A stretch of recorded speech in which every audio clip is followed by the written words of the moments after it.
Guys? It's John, and I figured I'd run through our plays for tonight, how we finished up, as well as tomorrow's, of course. We really don't have many plays at all tomorrow. It's an unusual day where we have no college basketball, and we also have no tennis, which is fine. We still got some NBA games, so we have a couple plays, but it's not like a lot of days where we have 3, 4 different sports going on. As far as yesterday, we finished down 7 units. We were down 6 units, and that was with the Knicks cover and the Knicks Kings over in play.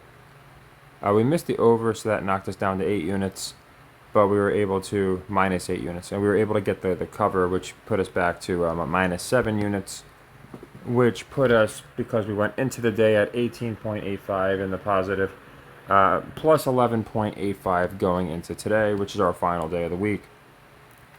And obviously we want to continue our,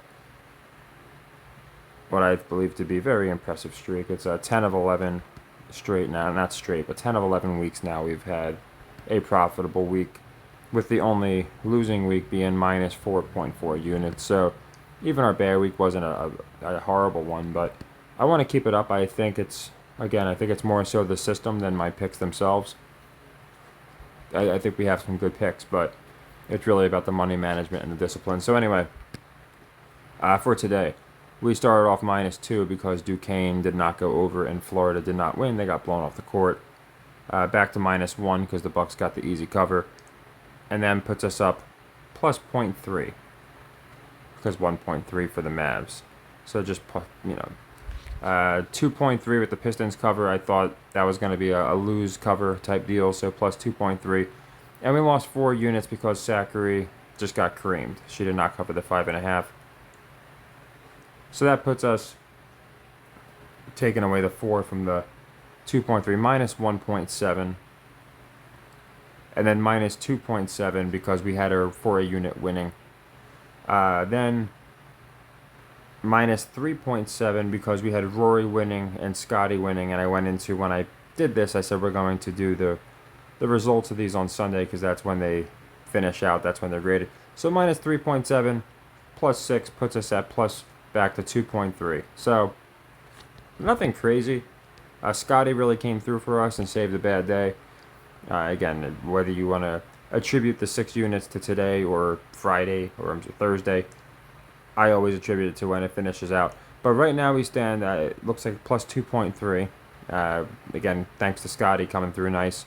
And we have three units in play. We got 2 units from the Wizards game and a unit from the Hawks. So I figured for a small amount, might as well get the video out nice and early. Once we have an idea of where we stand. So as it stands right now, I believe we're plus 14.15 units, so almost, 142, I guess, plus 14.2 almost, a little 420 mixed. But no, it's I believe it's plus 14 units. Forget the .15, just plus 14 units, and depending on how the Hawks and the Wizards finish out, we could finish up, 5.3 on the day if we get them both. It really depends how they go. Really can't have a bad day. Even if we missed both of these, we're going to finish minus 0.7, which still gives us a double-digit unit profit on the week. So we officially have another week now in the positives, which is nice. And it's not just like 3 or 4 units. We're doing a lot of weeks where we're doing 10 plus units, which is very good. So I'm happy for that. Last week we only did about 5.5. The week before we did 33. And this week it's looking like we're going to be doing between 12 and 15, but we'll see where it lands. Like I said, right now we're right at 14.15, so just 14 units to make it easier. Anyway, I just wanted to go into that. So that's good. And here's tomorrow's plays. A lot of leg 2s tomorrow because we have a lot of open leg 1s. So the Rory lost, the Zachary lost, just from today even. And then Duquesne, Florida. And then we go back. We got Vermont. We got Duquesne here. We got Pittsburgh. There's like 8 or 9 leg 1s. So not a lot of leg 2s heading to a leg 3, which is good. We might have like one of them. So tomorrow, Tuesday, probably Wednesday, I'll be picking my spot, and we're going to be running a lot of leg twos for 2 units. So hopefully they come through for us. Again, very slim pickings tomorrow. Most just the NBA. Got the Knicks covering. I think they make it a close game. Again, it's kind of a playoff type atmosphere game. They want to get us ready for them. And the Warriors, we read them pretty well typically. And the Knicks we're not bad with. I think, again, they want to show the Knicks 80s, 90s defense, which they've been just pushing out of nowhere, this team. And they're not even doing it with the right players. Like, it would make sense if they did it with Mitch Robinson, because that guy is an old school type player. But they got, Hartenstein and whoever else. And now they're suddenly this top defense. But, yeah, I think it's going to be a cover. Warriors might escape with the win. But I love the Knicks for the cover here for 1 unit. I think it's on ESPN. I like the under here. The Knicks aren't great on the over, we know that. But 213.5, I feel like public might go either way. So I'm going to the narrative, which is, oh man, the Knicks just shutting people down. So I can see a narrative continuing of X amount of games of holding their opponents under 100 or something like that. So just going off of that and what I think they're pushing, this inorganic defensive push just came out of nowhere. I think it's going to be, we knew OG Anunoby was going to make a difference and they were going to push that. But again, no one guy makes that kind of difference where the entire team is playing perfectly sound, cohesive defense out of nowhere. But I think they're going to push that narrative for a bit. So I like the under there for a unit. And then a lot of leg twos. I got the Wolves covering. Been a little shaky back and forth. I think they want to get them established come playoff time. The Jazz are sorry. People might be on the Jazz for the value. I think the Wolves cover them 7.5 for 2 units. Hawks, I don't know the cover. Again, the Hawks are a weird one because it'll be like minus, 3 tonight, and then, say the Lakers giving 3 tonight, and then tomorrow, like by tomorrow, they might be giving 8.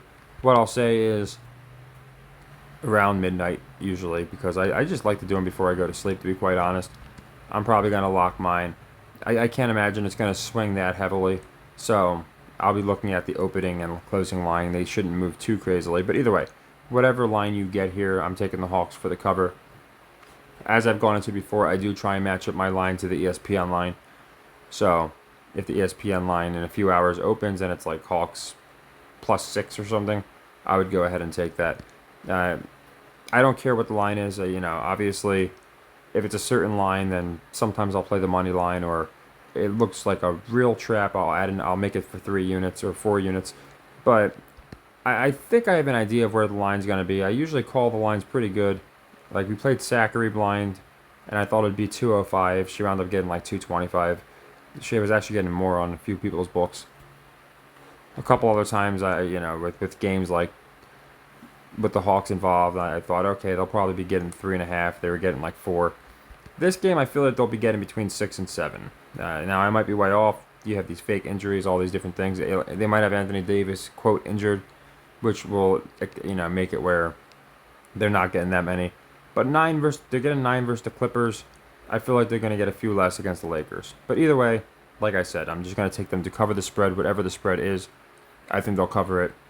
And I, don't think we're going to have to deal with any kind of clips. Hawks are the worst team in the league against the spread. That's why I like them. Sixers, Heat, I love the over here. Heat suck on the over, and the Sixers are like right around 50%, and they've been going under at a really high. So if you look at the Sixers over-under until Embiid got hurt, they were in the 60 percentile, and then they dropped like 10 percentage points since Embiid's been hurt. So I think a lot of people looking at this Sixers team, this Heat team, aren't expecting a high-scoring game. And again, they've just moved the spreads. Nobody's questioned it. This 215.5 would be considered incredibly low at the beginning of the year for these two teams.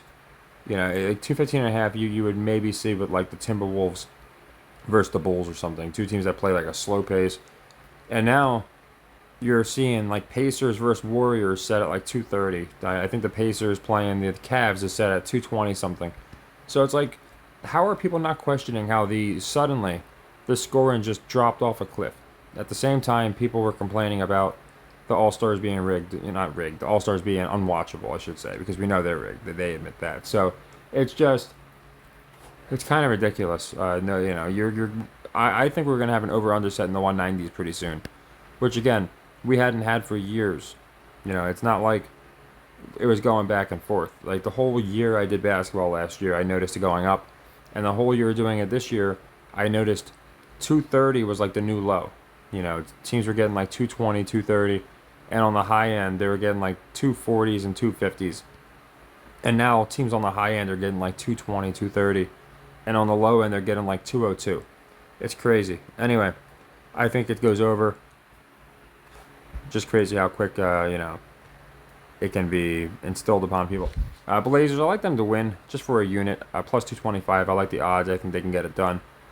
And then finally, that's a lot of points to be laying against the team who just covered the Eastern Conference champions. So, I mean, they just covered them. It was a 2-point game or 3-point game at the buzzer. So people probably like the Pistons with the 15.5 here, in my opinion. So I got the Celtics covering that. And it's pretty funny. Been on Twitter as of late, and a lot of the people on Twitter, I guess they just don't see some stuff. I put some posts out, and again, for the people that think it can't be scripted, it's like, how the heck could we have Scottie Scheffler winning it? Exactly how he won, by the way. Making a ridiculous comeback. He just happens to win this tournament 2 years in a row. He just happens to win his second tournament in a row. And that's why I went with him and Rory. Rory I went with because he missed the cut last year. But, you have people that watch these sports every day. We don't even watch them. We just kind of tune in. We missed Zachary today, but that's all right. She paid us out very well. And I went into her and Coco. It was on Twitter the other night. And I went into how everybody on Twitter had pronounced Zachary dead, essentially. I don't know where I put it. It was a leg 3, so it's probably up here somewhere. My point is, there's no, here it is, at 220. Some people were getting like 260, like I said. We wound up doing great on that one. But, there's no way. If we watch tennis every day and, watch the ins and outs, that's one thing. But, I bring up to people that say, grab your aluminum hat, all these different things. How can we predict exactly how these people are going to win in some of these occasions? It just doesn't make sense. We haven't played much golf at all. I sat and we played one tournament, and I forget who I picked even. I think I picked Scotty in that one. But I played one tournament. It was after round 1, I think, too. I don't even think it was before the tournament. And then we just waited, and I was waiting on the tournament that I thought made sense for Scotty, and just, what do you know, he happens to win this one. So we're up in golf now, technically. We only played 4 units in golf, so we're up 2 units because I did 2 guys to win the last time.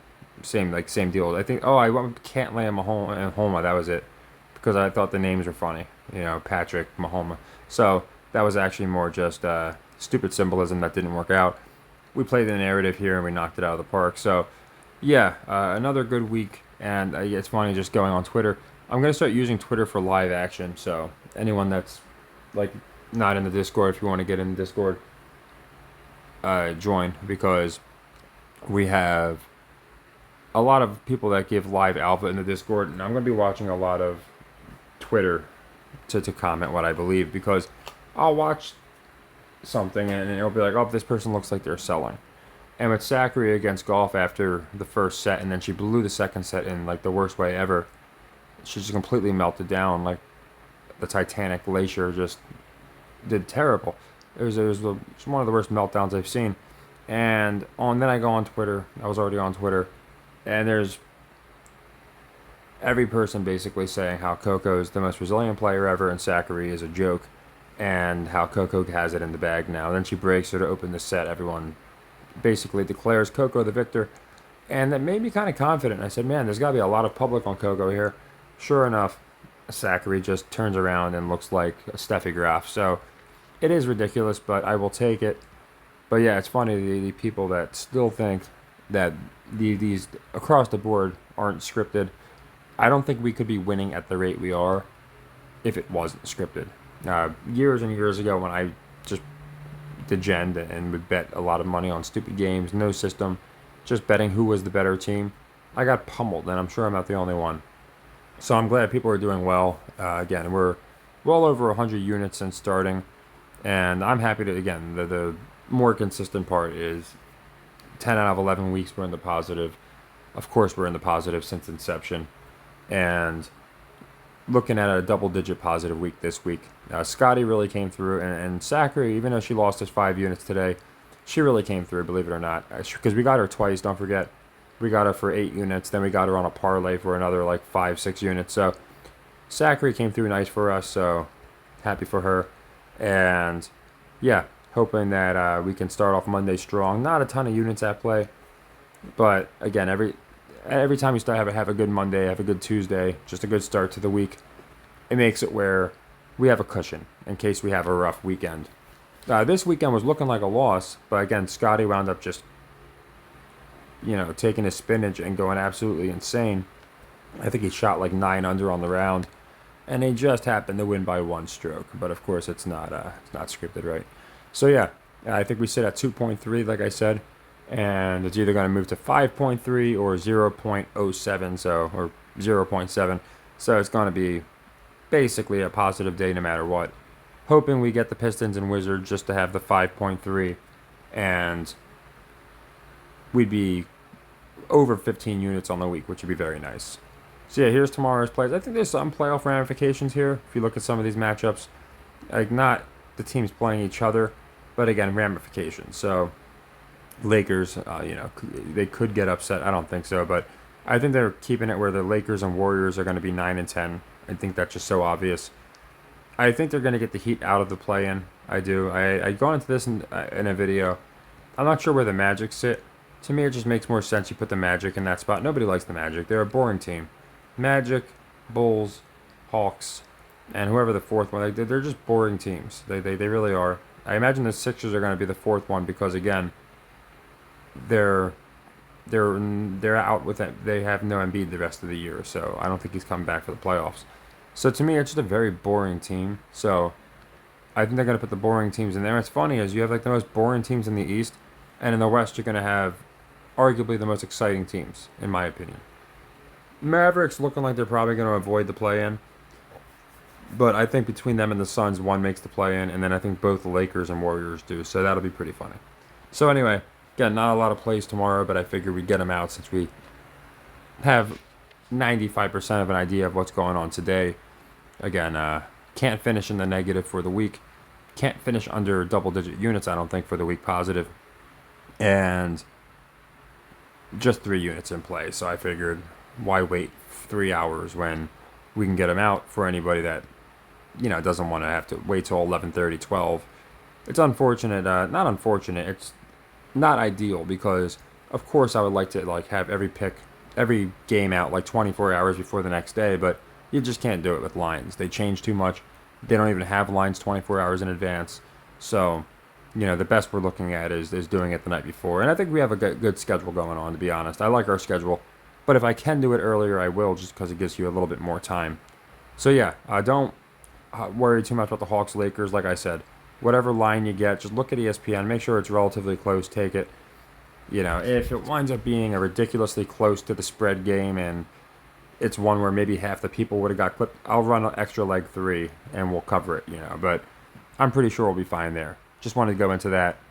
But yeah, I just wanted to go into all of our picks. And, thanks, Scotty. Come through really nice for us. And again, we do pretty good with golf and tennis for sports that we just don't watch. Again, Zachary didn't come through today, but overall, she's done fine by us. So I'm not going to get all, say, she's the worst. I thought the line, the 550 was kind of crazy. That's why I made it a leg 1. I did think they were going to make it close. But again, the Zachary story, they can now just say, okay, well, she lost to the better player. She didn't melt down. And maybe they do something with her going forward where she at least looks decent. I'm not saying she's going to win a slam or anything, but I do have my eyes on her. I think they like her. So, yeah, hopefully we do good tomorrow, and happy to say we had another good week. Take care and happy earnings. Oh, and happy St. Paddy's Day.